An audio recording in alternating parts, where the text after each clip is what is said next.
नमस्कार बच्चों। आज हम सीबीएसई की 10th क्लास की सेकेंड टर्म की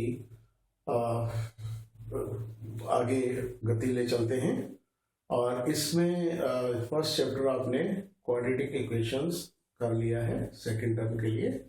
अब हम नेक्स्ट चैप्टर सेकेंड टर्म का शुरू करते हैं और चैप्टर है आपका some applications of trigonometry. Some applications of trigonometry. Some applications of trigonometry.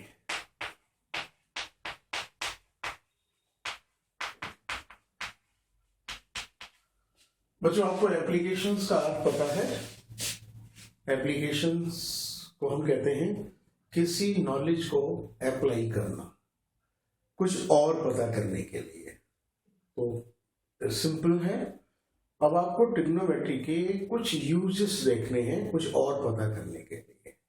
आपके सिलेबस में जो कॉन्सेप्ट्स हैं उनमें से पहला कॉन्सेप्ट हम देखते हैं। जब हम किसी भी चीज को, मान लीजिए एक हमारा ये टावर है और इस टावर को हम किसी इस पॉइंट से ऑब्जर्व करते हैं। Suppose this is A and B is the tip of the tower, top of the tower, and we observe this point B from a point A on the earth, on the horizon. This will be like this. You have to raise your eyes, and when you raise it, this is elevation. So we will call this angle so formed. Let us say it is theta, and theta is called angle of elevation. This is called angle of elevation. Angle of elevation.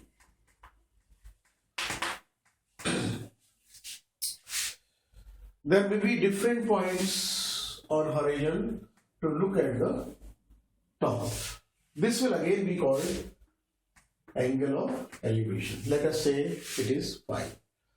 So the concept of elevation, you may go beyond this, and there is a point, say D, and from D point you see point B. So this angle again is called, say, gamma, angle of elevation. So when you see the same point B, which is top of the tower BC. Let us say BC is our tower and B is the top of it.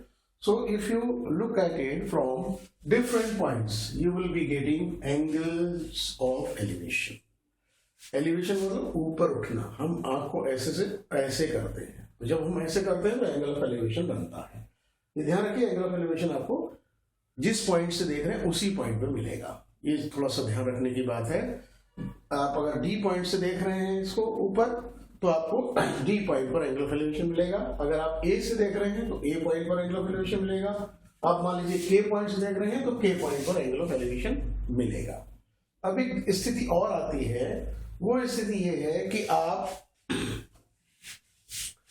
ऊंचाई पर है, you are at some height, and from that you see, suppose you are sitting at the top of the tower, again that same tower, and this is horizontal plane, or you can say earth. There is something on this, say this is a road, and you want to see it from B. So what you will have to do? This is very important, children, here to see the figure, and the figure will be, first of all you should draw a parallel line to the horizon, okay? And when you look straight, you can't see this. Say this is an object K, maybe a car, maybe a tree, maybe a river, whatever, a building, the window of a building, anything. If you want to see this, what you have to do?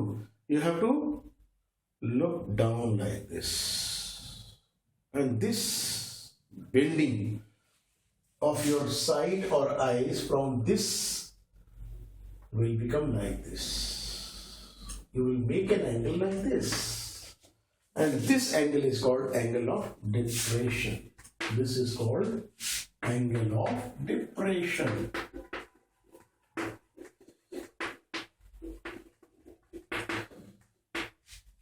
Depress करने का मतलब है किसी चीज को नीचे ले जाना. डिप्रेशन, कई लोग डिप्रेशन में होते हैं, अरे यार वो तो डिप्रेशन में है. तो डिप्रेशन का सिंपल मीनिंग है कि उसका जो इमोशंस हैं वो नीचे चले गए.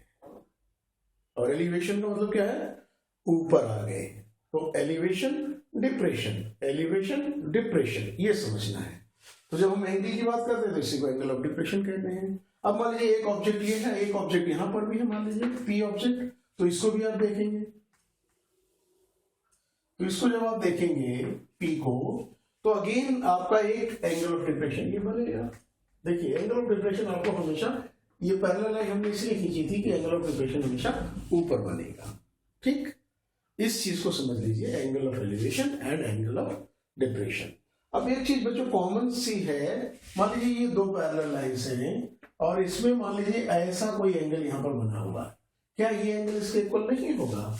होगा. बताइए कौन सी प्रॉपर्टी है पैरेलल लाइंस की? ये प्रॉपर्टी क्या है, इसको क्या बोल सकते हैं हम, ट्रांसवर्सल. और ये एंगल्स इक्वल होते हैं, ये क्या कहते हैं, अल्टरनेट इंटीरियर एंगल्स. तो अगर हमारे पास ये एक एंगल है सपोज करिए, तो इसके इक्वल कौन सा एंगल बनेगा बेटा, इसी लाइन पे आ जाइए, ये वाला बन जाएगा.